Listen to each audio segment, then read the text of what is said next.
விசுவாசத்தினாலே எகிப்தை விட்டு மோசே புறப்பட்டார். காணப்படாதவரை கண்ட உறுதி அவருக்கு இருந்தது. தேவனை பற்றி காதால் கேட்டிருக்கிறீர்கள், தொலைக்காட்சி பெட்டியில் பார்த்திருக்கிறீர்கள் தேவனை பற்றிய செய்தியை, ஆலயத்தில் தேவனை பற்றிய செய்தியை காதால் கேட்டிருக்கிறீர்கள். காதால் கேட்ட தேவனை கண்ணால் காண வேண்டும். யோபுவின் வாழ்க்கையிலும் தேவனை பற்றி எவ்வளவோ காதால் கேட்டிருந்தான். ஒரு காலகட்டத்தில் அவன் கண்களால் தேவனை கண்டான். யோபுவின் புத்தகம் 42 அதிகாரம் 5 வசனம்.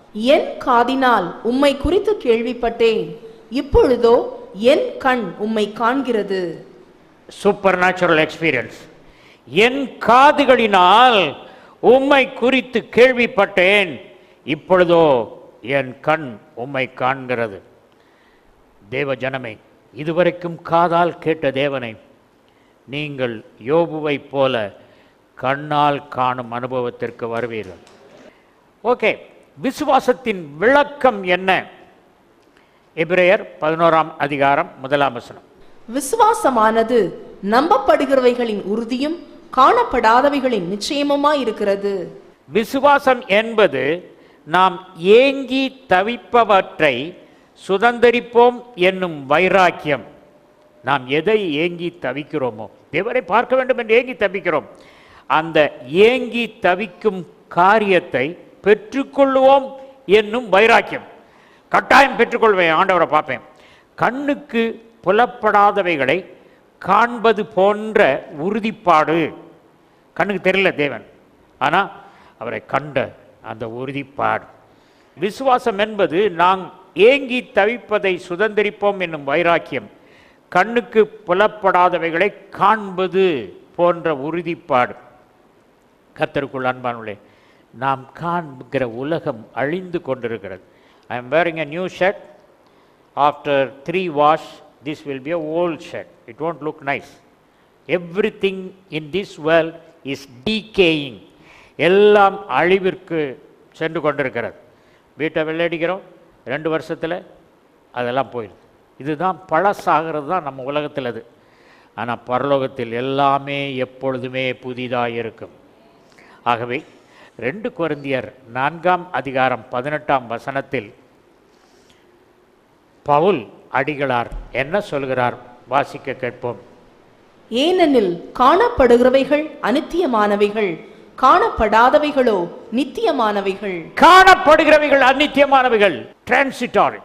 That which is seen is temporary, that which is not seen is eternal. காணப்படுகிறவைகள் அநித்தியமானவைகள். காணப்படுகிற பட்டங்கள், கட்டிய வீடுகள், சம்பாதித்த வங்கி கணக்கு பேலன்ஸ் எல்லாம் காணப்படுகிறவை. அது அநித்தியமானவை, உனக்கு சொந்தமல்ல. காணப்படாத பரலோகமே உனக்கு சொந்தம்.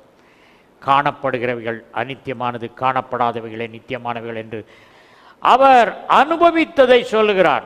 எத்தனையோ காரியங்களை உலகத்தில் கண்டார், பரலோகத்திலும் கண்டார். பரலோகத்தில் கண்டது நிச்சயம் என்பதை அவர் உணர்ந்தார். நாங்கள் புலனறிவு உணர்த்துபவைகளை அல்ல, கண் காணாதவற்றை எதிர்நோக்கி வாழ்கின்றோம். காண்பவை நிலையற்றவை, காணாதவை என்றென்றும் நிலைத்திருப்பவை. பழைய ஏற்பாட்டிலே மோசே ரொம்ப முக்கியமானவர், புதிய ஏற்பாட்டிலே முக்கியமானவர். The word Moses comes in the Bible 874 times. மோசே என்ற வார்த்தை வேதாகமத்திலே 874 தடவைகள் வருகிறது. தேவனுக்கு அடுத்தபடியாக ஒரு பிப்ளிக்கல் கேரக்டர் நிறைய பைபிளில் வருதுன்னா 874. பழைய ஏற்பாட்டில் மோசையை பற்றி 792 தடவை மோசே என்ற பெயர் வருகிறது. புதிய ஏற்பாட்டில் 82 தடவை மோசே என்ற பெயர் வருகிறது. மொத்தம் 874 தடவை வருகிறது. இயேசு கிறிஸ்து 4 சுவிசேஷங்களில் மோசேயின் பெயரை 20 தடவைகள் சொல்லி இருக்கிறார். Moses is a very important character. அங்கே ஒருத்தர் சொன்னா, என் சகோதரர்கள் 5 பேர் பூலோகத்தில் இருக்கிறார்கள், அவர்களுக்கு போய் லாசர் போய் சுவிசேஷம் சொல்லட்டும் அப்படின்னு. அப்போது ஆபிரகாம் என்ன சொன்னார்? தீர்க்கதரிசிகள் இருக்குப்பா, மோசே தீர்க்கதரிசி இருக்குது, அதுக்கே செவி கொடுக்காட்டார், லாசர் போனாலும் செவி கொடுக்க மாட்டான் என்று சொன்னதை நாம் பார்க்கிறோம். கர்த்தருக்குள் அன்பானவர்களே, மோசேயின் குடும்ப வரலாறு. மோசேயின் தந்தை பெயர் அம்ராம். அம்ராம் என்றால் ஆனர்ட் பீப்புள், உயர்த்தப்பட்ட மக்கள், கனப்படுத்தப்பட்ட மக்கள். அம்ராம் என்றால் கனப்படுத்தப்பட்ட மக்கள் என்று அர்த்தம். தாய் யோகிபெத். யோகிபெத் என்றால் யெகோவாவிற்கு புகழ்ச்சியை கொண்டு வருபவள். யெகோவாவின் புகழ்ச்சி. யோகிபெத் மோசேயின் தாய். மோசே கோகாத்தின் பேரன், லேவியின் கொள்ளு பேரன். மோசே கூட பிறந்தவர்கள் ஆரோன், மிரியாம். மோசேயின் பிள்ளைகள் எலியேசர், கெர்சோம். சங்கீத புத்தகத்தில் மோசே என்ற பெயர் 82 தடவைகள் வருகிறது என்று பார்க்கிறோம். யோவான் 1:17 எப்படியெனில் நியாயப்பிரமாணம் மோசேயின் மூலமாய் கொடுக்கப்பட்டது, கிருபையும் சத்தியமும் இயேசு கிறிஸ்துவின் மூலமாய் உண்டாயின. மோசேயின் மூலமாய் நியாயப்பிரமாணம் கொடுக்கப்பட்டது. நியாயப்பிரமாணம் எல்லாரையும் குற்றப்படுத்தியது. ஆனால் கிருபையும் சத்தியமும் இயேசு கிறிஸ்துவின் மூலம் வந்தது. அந்த நியாயப்பிரமாணம், மோசே நியாயப்பிரமாணம் குற்றப்படுத்தினது, இயேசுவின் கிருபை விடுவித்தது. அவர் சத்தியம். எம்ஏ தமிழ் மொழியிலே 3 வார்த்தை: வாய்மை, மெய்மை, உண்மை. வாய்மை என்றால் வாயினால் பேசப்படும் சத்தியம் வாய்மை. உண்மை என்றால் உள்ளத்திலிருந்து உறைந்து கிடப்பது உண்மை. உள்ளத்திலிருந்து எடுத்தும் பேசும் சத்தியம் உண்மை. வாயினால் பேசுவது வாய்மை. மெய்மை. மெய் என்றால் மெய்யெழுத்து, உயிரெழுத்து, மெய்யெழுத்து தமிழில். மெய் என்றால் உடம்பு. சத்தியமே ஒரு பாடி எடுத்து இன்கார்னேட் ஆகி உலகத்தில் வந்தா அதுதான் மெய்மை. இயேசு கிறிஸ்து சத்தியமே உருவான மனிதனை ஆதாம் படைக்கப்பட்ட பொழுது அவன் களிமண்ணினால் உருவாக்கினான். தேவன் இயேசு கிறிஸ்துவை அனுப்பிய பொழுது சத்தியத்தினால் அவனை உருவாக்கினார். He is full of truth and grace. Moses full of law, punishment, judgment. அப்போஸ்தலர் நடபடிகளின் புத்தகம் 7:22. மோசே எகிப்தியருடைய சகல சாஸ்திரங்களிலும் கற்பிக்கப்பட்டு வாக்கிலும் செய்கையிலும் வல்லவனானான். மோசே எகிப்து நாட்டின் கலைகள் அனைத்தையும் பயின்று சொல்லிலும் செயலிலும் வல்லவராய் திகழ்ந்தார் என்று இந்த வசனம் போட்டிருக்கிறது. இந்த வசனத்தை மோசேயின் இடத்தில் நான் வாசித்து காட்டி, எகிப்தில் நீங்கள் இருந்த பொழுது என்ன சப்ஜெக்ட்லாம் படிச்சிங்க அப்படின்னு கேட்டேன். I know what is Kabbalah. Kabbalah is the interpretation of the Old Testament by Jewish rabbis. Kabbalah, he said Kabbalah. Geology, astronomy, medicine, architecture, war techniques படித்தேன் என்று சொன்னேன். அது தவிர அந்த நாட்டு மொழிகளில் 2 மொழிகளை படித்தேன் என்று சொன்னேன். மோசே சொன்னது, வாய்ப்பட சொன்னது இந்த காரியம். அவ்வளவு வல்லவனாக இருந்த மோசே ஒரு கேள்வி கேட்டான். நீங்கள் இவ்வளோலாம் படிச்சிங்க, எகிப்தில் இருந்தீங்க, நீங்கள் ஒரு ஜூயிஷ் பர்சன், ஒரு இஸ்ரேல் மனிதனை எகிப்தியன் அடித்த போது எகிப்தியனை கொன்று கட்டிட்டீங்க, அவ்வளோ வைராக்கியம் உள்ளவங்க நீங்கள் ஏன் ஒரு எத்தியோப்பிய பெண்ணாகிய ஜிப்போராவை கல்யாணம் பண்ணீங்க என்று கேட்டதற்கு அவர் சொன்னது, நான் எகிப்தை விட்டு துரத்திய பொழுது எங்கே போவேன் என்று போவதற்கு இடமில்லை. அப்பொழுது நான் அப்படியே நடந்து போய் கொண்டிருந்த பொழுது ஒரு கிணற்றண்டை தண்ணீர் எடுக்க சில பெண்கள் வந்தார்கள். அந்த பெண்களை தண்ணீர் எடுக்கக்கூடாது என்று சொல்லி சில ரவுடிகள் தடுத்தார். உடனே அந்த ரவுடிகளை நான் கண்ட்ரோல் பண்ணி தண்ணி எடுத்துகிட்டு போங்கம்மா அப்படின்னு சொன்னேன். தண்ணி எடுக்க சொன்ன உடனே அது எத்ரோ, மீதியானியருடைய குருக்களில் பிரீஸ்டில் ஒருத்தர், அவருடைய மகள், அவருக்கு எத்ரோவுக்கு 7 குமாரத்திகள், அதில் இவா மிடில். ஓகே, அவள் தான் என்னை கூப்பிட்டு போனோடனே அவங்க வீட்டில் தங்கினேன். எத்ரோ ஆடு மேய்க்க சொன்னார். கடைசியில் அந்த பெண்ணை கல்யாணம் பண்ண வச்சு. இது தேவனுக்கு பிரியமில்லாத காரியம். ஆனால் God allowed, because I have no other go. No one embraced me. No one to accommodate me. அதனால் அப்படி நடந்தது. அதனால்தான் எத்தியோப்பிய மனைவி கர்த்தர் அவரை கொல்ல பார்த்தார். அந்த நேரத்தில் அவருடைய மகள் இரத்தம் சிந்துதலினால் தான் அந்த தண்டனை நீங்கும். எவன் ரத்தம் சிந்தப்படுகிறதோ அவன் ரத்தம் சிந்தப்பட வேண்டும் என்பது ஜெனிசிஸ் சாப்டர் 9 verse 6. ஆகவே கர்த்தர் கொல்ல பார்த்துட்டு வந்து நிற்கிறார். இப்போ என்ன வழி? எத்தியோப்பிய மனைவிக்கு தெரிஞ்சுது, இப்போ ரத்தம் சிந்தனாதான் இருக்கு. அவனுடைய மகன் கெர்சோமை கூப்பிட்டு அவனுக்கு சர்க்கம்சைஸ் பண்ணி அந்த ரத்தத்தினுடைய பிளட் எடுத்து, கர்த்தாவே மோசேக்கு உங்களுக்கு மத்தியில் இந்த ரத்தத்தின் போடுறேன், நான் ரத்தத்தை போடுறேன், piece of physical flesh soaked in blood, put it. Then the Lord said, I am not going to kill, and I go. மோசேயின் மகனின் ரத்தத்தை பார்த்து அவனை கொல்லாமல் சென்ற கர்த்தர் கல்வாரி சிலுவையில் அவருடைய ஒரே குமாரனாகி இயேசு கிறிஸ்துவின் ரத்தத்தை பார்த்து நமக்கு நித்திய ஜீவனை கொடுத்தவராயிருக்கிறார். லிசன், தேவன் என்ன சொல்றாருன்னு கேளுப்பா. அதுக்கு அடுத்தாப்புல லிசன், அதுக்கப்புறம் ஒபே, கீழ்ப்படி. மூணாவது ஜீல், வைராக்கியம், தேவனுக்கு வைராக்கியம். இந்த உலகத்தில் சிலர் பார்த்தீங்கன்னா சொல்லுவாங்க, என் பையன் வேண்டாத ஒரு பெண்ணை கட்டிட்டு போயிட்டான், அதனால அவன் என் வீட்டோட ஆசலை மிதிக்கக்கூடாது, நான் செத்தாலே என்னை வந்து பார்க்கக்கூடாது. எத்தனையோ பேர் தவறுதலான வைராக்கியம் வச்சுருக்காங்க பார்த்தீங்களா? மனைவியை துரத்திடுவாங்க, நீ வீட்டுக்கு போ, இங்கே வரக்கூடாது அப்படின்னு சொல்லி. உலக பிரகாரமான காரியங்களில் மக்கள் இருக்கிற வைராக்கியம் சூப்பர் வைராக்கியம். பிசாசுக்கு ரொம்ப வைராக்கியம். எவ்வளோ வேகமாக ஓடி ஓடி எல்லார் காலையும் வாரி விடுறான். தேவனுக்கு செவி கொடு, தேவன் சொன்னதை செய், வைராக்கியமாயிரு. Romans chapter 10. சகோதரரே, இஸ்ரவேலர் ரட்சிக்கப்பட வேண்டும் என்பதே என் இருதயத்தின் விருப்பம். கேளுங்க, இஸ்ரவேலர்கள் ரட்சிக்கப்பட வேண்டும் என்பது என் விருப்பம். ஆனா அவங்களை பற்றி சொல்லும்போது என்ன சொல்றாரு? தேவனை பற்றி அவர்களுக்கு வைராக்கியம் உண்டென்று அவர்களை குறித்து சாட்சி சொல்லுகிறேன், ஆகிலும் அது அறிவுக்கேற்ற வைராக்கியம் அல்ல. அவங்களுக்கு ராங் வைராக்கியம். இயேசு கிறிஸ்து மேசியா இல்லை, யார் சொன்னாலும் கேட்க மாட்டாங்க. அவ்வளோ வைராக்கியம். என் மனைவி என்கிட்ட சண்டை போட்டான், இனி அவட்ட பேசவே மாட்டேன். டேய், உங்கள் அம்மாட்ட போய் சொல் அவனை இவன் சொல்லுவான், தூது விடுவான். அவன் போகவே மாட்டான், ஏன்னா அவளுக்கு கேட்டுருமே, இவன் சொல்ல வேண்டியதில்லை. அவன் என்ன சொல்கிறான், இதை உங்கள் அப்பாட்ட போய் சொல்லு. இந்த பையன் யார்கிட்ட எடுத்துல நான் சொல்கிறதுக்குள்ளே இவன் சொல்லிட்டாங்க. இவன் மத்தியில் நின்றுட்டு இருப்பான் ஒன்றும் செய்யாமல்.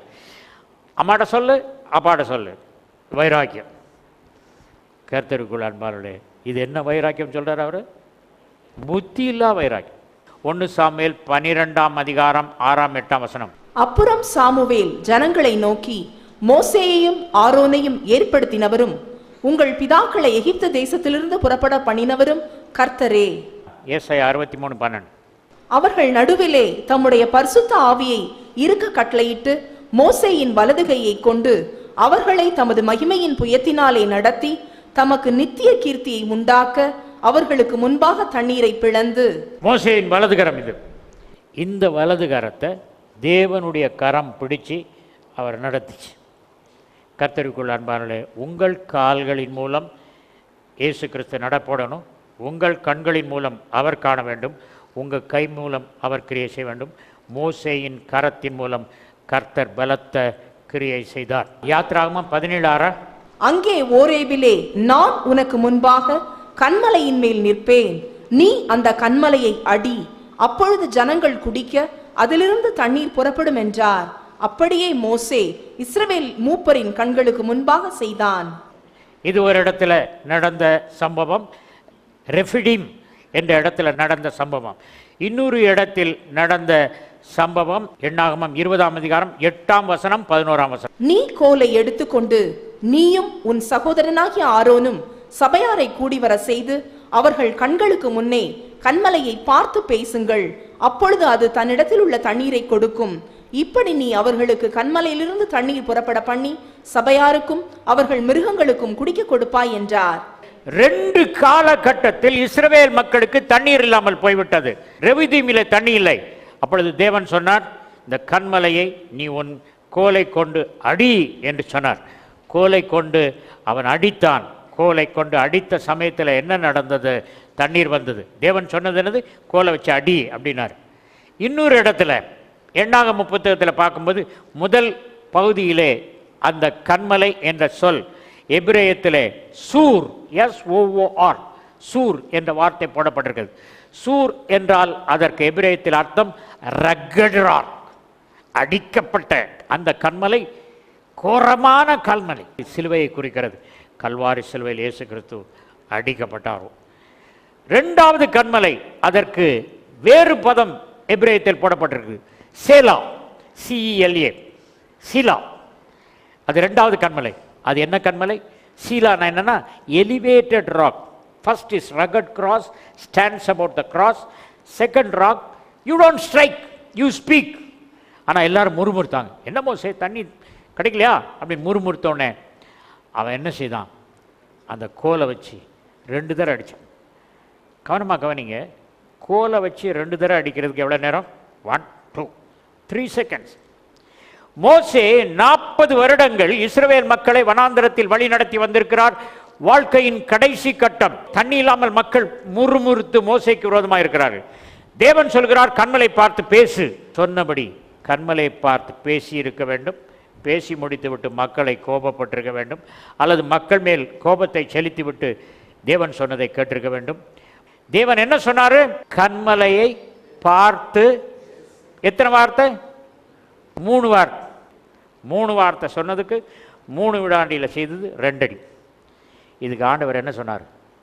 40 வருஷம் வனாந்தரத்தில் இந்த மக்களோட கூட்டு வந்திருக்கான், நீ கானானில் பிரவேசிக்க மாட்டேன்னு மோசேட்ட கேட்ட. மோசே, தேவன் உனக்கு மிக கடுமையான தண்டனை கொடுத்தார் அல்லவா?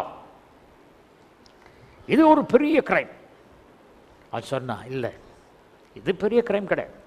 ஏன்? வேதம் சொல்லுகிறது, லூக்கா 12ஆம் அதிகாரத்தில் சொல்லியிருக்கிறது, எவனுக்கு அதிகம் கொடுக்கப்படுகிறதோ அவனுக்கு அதிகம் கேட்கப்படும். எனக்கு தேவன் அவ்வளோ கொடுத்துருக்காருப்பா. பேசுன போது அடித்தது சின்ன தப்பே இல்லை. தேவனுடைய வசனத்தை மீறினால், 3 வார்த்தையை மீறினா ஐயா அந்த மனுஷன் மோசே, அவனுக்கு விழுந்த அடி பயங்கரமான அடி. பிஸ்காவின் கொடுமுடியிலே நீபோ என்ற மலை, நீபோ மலையின் உச்சி பிஸ்கா, அந்த மலையில் இருக்கும்போது என்ன நடக்குது? தேவன் சொன்னார், கானான் தேசத்தை பார். ஐயோ, இவ்வளோ அழகான கானான் தேசத்திற்குள் போகாமல் என்னுடைய வசனத்தின் மீறுதலினாலே நான் இப்படி அவதிப்படுகிறேனே என்று சொல்லி மோசே அப்படியே உடைந்து போனார். யாருக்கு அதிகம் கொடுக்கப்பட்டதோ அவனுக்கு அதிகம் கேட்கப்படும். என்னை பார்த்து சொன்னார், உனக்கு அதிகம் கொடுக்கப்பட்டிருக்கு. You have studied the Bible so much, 46 years. நடுக்கம். கர்த்தாவே, எந்த விதத்திலும் நான் தவறக்கூடாது. சர்க்கஸில் கம்பியில் அப்படி கூட பிடிச்சி நடப்பாங்களே, அது மாதிரி நடக்கு. சரி, மோசே பிஸ்காவின் கொடிமுடியில் செத்து போயிட்டார். பிஸ்காவின் கொடுமுடியில் மோசையின் சரீரம் கிடக்குது. இந்த பக்கத்தில் மீகாவேல் இந்த பக்கம் நிற்கிறார். மீகாவேல், யூ ஆர் ஸ்டாண்டிங் தேர். இந்த பக்கம் சாத்தான். யூதாவின் புத்தகத்திலே 9ஆம் வசனம், பிரதான தூதனாகிய மிகாவேல் மோசேயினுடைய சரீரத்தை குறித்து பிசாசுடனே தர்க்கித்து பேசின போது அவனை தூஷணமாய் குற்றப்படுத்த துணியாமல், கர்த்தர் உன்னை கடிந்து கொள்வாராக என்று சொன்னான். இங்கே மோசேயின் சரீரம் பிஸ்காவின் கொடிமுடியில் இருக்கு. இந்த பக்கம் மீகாவேல் நிற்கிறாரு, அந்த பக்கம் சாத்தான் நிற்கிறான். இந்த மோசேயினுடைய பாடியை குறித்து ஆர்கியூமெண்ட். சாத்தான் சொல்கிறான், இவனை எடுத்துகிட்டு போய் எல்லா மக்களுக்கும் காட்டி எல்லாருக்கும் முன்னால் நான் பரி பண்ண போகிறேன் அப்படி சொல்கிறேன். மீகாவேல் சொல்கிறாரு, நோ, அவருடைய சரீரத்தை எங்கே அடக்கம் பண்ணுகிறார்கள் என்று யாருக்கும் தெரியக்கூடாது. நான் தான் பலியிடுவேன் அப்படின்னு சொல்கிறேன். 2 பேருக்கும் சண்டை. கடைசியில் ஜெயித்தது மீகாவேல். சாத்தான் கேட்டானா, சாத்தான் மோசே சரீரத்தை கொண்டு போய் பலிட்டு இருந்தானா அது ஒரு பில்கிரிம் சென்டர் ஆகிருக்கும்.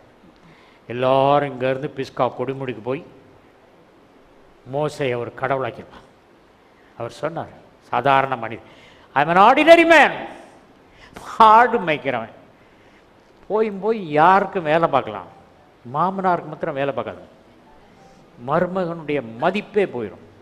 அப்போ அந்த கோலை பற்றி கேட்டேன், தேவன் இந்த கோலை கொடுத்தாரா? தேவன் கொடுக்கவில்லை.